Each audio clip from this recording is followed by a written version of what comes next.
एक और खबर आपको बता दें, पुतिन से मिलेंगे ईरान के विदेश मंत्री। पुतिन से मुलाकात करेंगे ईरान के विदेश मंत्री। इसके पहले भी ये जानकारी थी कि मॉस्को जाकर मुलाकात करेंगे और अब ये कंफर्म हो गया है कि पुतिन से जाकर ईरान के विदेश मंत्री मुलाकात करेंगे, मदद मांगेंगे। अमेरिका के हमले के बाद पुतिन से मिलेंगे अरागची, जिन्होंने पहले अमेरिका को चेतावनी दी हमले के बाद, और अब जाएंगे मॉस्को, जहां रूस के राष्ट्रपति से मुलाकात करेंगे। मॉस्को पहुंच चुके हैं, अब रूस के राष्ट्रपति से मुलाकात करेंगे। अमेरिका ने ईरान में जिन जिन जगहों पर हमले किए हैं, कितना नुकसान किया है, कैसे ये हमले किए गए हैं, इसकी पूरी जानकारी दी जाएगी। वहीं दूसरी ओर ये भी माना जा रहा है कि रूस से मदद भी मांगी जा सकती है। और एक और बड़ी खबर, ईरान ने अमेरिका इजराइल को धमकी दी है। अमेरिका और इजराइल को ईरान ने धमकी दी है। दुश्मनों के लिए भयानक रात होने वाली है, काली रात, भयानक रात होने वाली है दुश्मनों के लिए। ईरान अमेरिका और इजराइल को धमकी दे रहा है, क्योंकि अमेरिका ने देर रात को 2:30 बजे 22 जून को जो हमला किया, उसके बाद धमकी और चेतावनी, दुश्मनों के लिए काली रात आने वाली है, ये ईरान का कहना है। यानी अमेरिका पर भी हमले की तैयारी कर रहे हैं, प्लानिंग कर रहे हैं। वहीं साथ ही साथ इजराइल पर हमले तो हो ही रहे हैं। इजराइल पर हमले और तेज किए जाएंगे इस धमकी के बाद या इस चेतावनी के बाद। ऐसा माना जा रहा है कि अब ईरान इजराइल पर हमले और तेज करेगा। तो अनामिका बता रही थी कि जो खबर आ रही है उसके मुताबिक ईरान हमले और तेज करेगा, लेकिन ईरान के पास ब्रह्मास्त्र क्या है? तो सबसे पहले खैबर मिसाइल की बात करते हैं। और मीनाक्षी जरा बताइएगा कि खैबर मिसाइल किस तरीके से, कितनी ताकतवर? बिल्कुल, और खैबर मिसाइल को लेकर के ईरान की तरफ से ये जानकारी भी दी गई है कि उसका इस्तेमाल उसने इस युद्ध में पहली बार कर लिया है। अब अगर इसकी लंबाई की बात करते हैं तो 13 मीटर है, और अगर इसकी रेंज की बात करते हैं तो 2000 किलोमीटर दूर तक ये लक्ष्य को भेज सकती है। और बिल्कुल मीडियम रेंज की ये मिसाइल है, यानी कि सटीक निशाना, अचूक निशाना। और इन्हीं मिसाइलों के दम पर ईरान कह रहा है कि हम आपके एयरबेस तक अपनी पहुंच बना सकते हैं। तो ईरान का यह ब्रह्मास्त्र खैबर मिसाइल के बारे में ये एक बड़ी जानकारी, जिसकी स्पीड के बारे में आपको बताया गया कि 1500 किलोमीटर प्रति घंटे की रफ्तार है।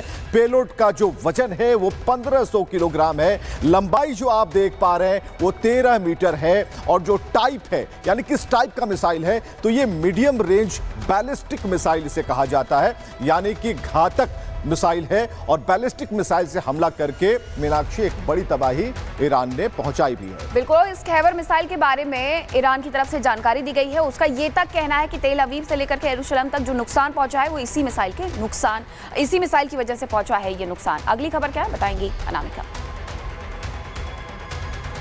और एक ऐसा गुप्त ऑपरेशन जो आधी रात को शुरू हुआ, जिसने ईरान की धरती पर हलचल मचा दी। नाम था ऑपरेशन मिडनाइट हैमर।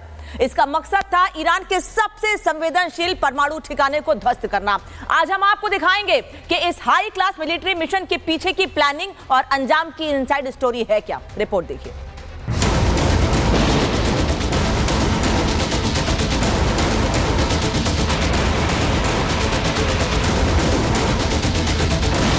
अमेरिका ने ईरान पर जबरदस्त सैन्य हमला किया। लक्ष्य बने ईरान के परमाणु ठिकाने और आसमान से बरसी तबाही की आग। जब अमेरिका ने आधी रात को दुनिया को चौंका दिया। तारीख 22 जून 2025, समय सुबह 4:15। टारगेट ईरान के परमाणु केंद्र। अमेरिका ने 22 जून की सुबह ईरान के 3 परमाणु ठिकानों पर 7B2 बॉम्बर से हमला किया। ये ठिकाने ईरान के फोर्डो, नतांज और इस्फहान में हैं। ईरानी परमाणु ठिकानों पर मिसाइल गिराने के करीब 13 घंटे बाद अमेरिकी रक्षा मंत्री और joint chief of staff general Dan Caine ने एक प्रेस कॉन्फ्रेंस की। जनरल डैन केन ने बताया कि ईरान में चले ऑपरेशन का नाम ऑपरेशन मिडनाइट हैमर था। इस ऑपरेशन में 125 से ज्यादा जेट शामिल थे। 7B2 बमवर्षक, फाइटर जेट और जासूस विमान ऑपरेशन का हिस्सा थे। 30,000 पाउंड के खास बम से हमला किया गया। पनडुब्बी से भी टॉमहॉक क्रूज मिसाइलें दागी गई। भ्रम फैलाने के लिए कई विमान प्रशांत महासागर की तरफ भेजे गए। बंकर बस्टर बम सीधे उस गुफा को निशाना बना रहे थे जहां यूरेनियम सेंट्रीफ्यूज चल रहे थे। 30 मिनट में पूरे ऑपरेशन को अंजाम दे दिया गया। ईरान को हमले की भनक तब लगी जब सब खत्म हो चुका था। ऑपरेशन इतना सटीक था कि एक भी अमेरिकी सैनिक जमीन पर नहीं उतरा। अमेरिका का यह हमला सर्जिकल स्ट्राइक ही था और इस पूरे ऑपरेशन को वॉर रूम में राष्ट्रपति ट्रंप खुद अधिकारियों के साथ मॉनिटर कर रहे थे। ऑपरेशन खत्म होने के बाद अमेरिकी रक्षा मंत्री जिन्होंने कहा ये कार्रवाई अमेरिका की सुरक्षा और पश्चिम एशिया में शांति बनाए रखने के लिए जरूरी थी। अगर ईरान शांति का रास्ता नहीं अपनाता तो अमेरिका आगे भी सख्त कदम उठाने से पीछे नहीं हटेगा।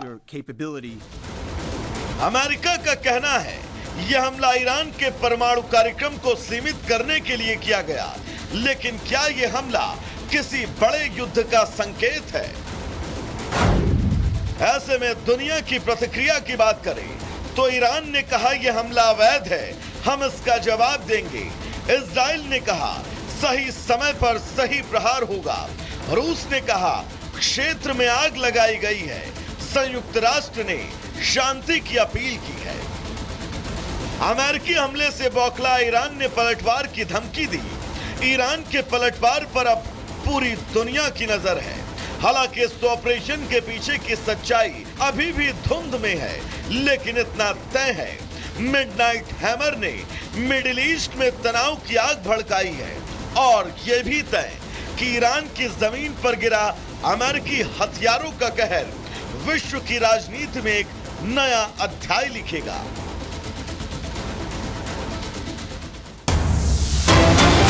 और बड़ी खबर है, ईरान पर हमले के बाद क्रूड ऑयल के दाम बढ़ गए हैं। 4% तक क्रूड ऑयल के दाम बढ़े हैं।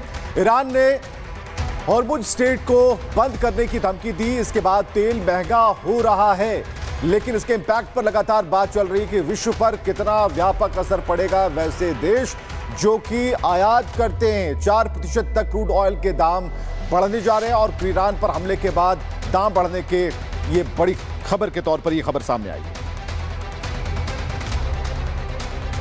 और अब आपको बताते हैं कि आखिरकार हॉर्मुज कॉरिडोर की अहमियत क्या है। दुनिया में तेल और गैस का 20% व्यापार यहीं से होता है। ये कार्गो शिप्स के लिए सबसे छोटा समुद्री रूट भी है और जहां से हर दिन 2 करोड़ बैरल तेल का ट्रांजिट होता है। यहाँ से कहां पर तेल भेजा जाता है वो भी समझिए। यहाँ से एशिया, यूरोप और अमेरिका तक सप्लाई की जाती है। अब ट्रांसपोर्टेशन चार्ज काफी महंगा हो गया है, बढ़ोतरी हो सकती है क्योंकि रास्ता तय करने में ज्यादा समय लगेगा और ऐसे में चार्ज भी ज्यादा लगेंगे।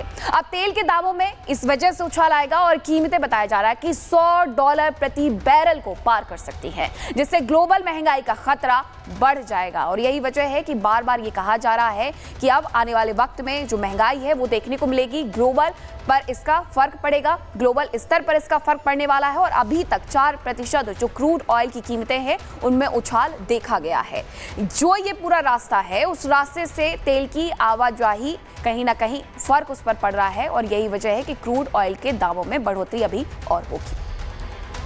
तो युद्ध के गंभीर परिणाम दुनिया भुगतेगी क्या, अब ये सवाल उठ रहा है क्योंकि क्रूड ऑयल महंगा हो रहा है, इसका असर तेल की कीमतों पर पड़ेगा। लेकिन वहीं एक और बड़ी खबर आपको बता दें, अमेरिका के हमले पर खामनेई के सलाहकार ने बयान दिया है खेल खत्म नहीं हुआ है। अली शमखानी का यह कहना है सरप्राइज जारी रहेगा। अली शमखानी ये कह रहे हैं कि अभी खेल खत्म नहीं हुआ है। अमेरिका के हमले पर खामनेई के सलाहकार कह रहे हैं। हालांकि ये पहला बयान नहीं है, ईरान की ओर से लगातार ऐसे बयान दिए जा रहे हैं कि आने वाले समय में अमेरिका पर बड़े हमले किए जाएंगे, क्योंकि अमेरिका ने देर रात को उन ठिकानों पर हमले किए जहां पर परमाणु तैयार किए जा रहे थे, परमाणु हथियार तैयार किए जा रहे थे, उन जगहों पर हमले किए हैं। जो बड़ी ताकत बनने का सपना ईरान देख रहा था परमाणु के क्षेत्र में, उसे चकनाचूर कर दिया है अमेरिका ने।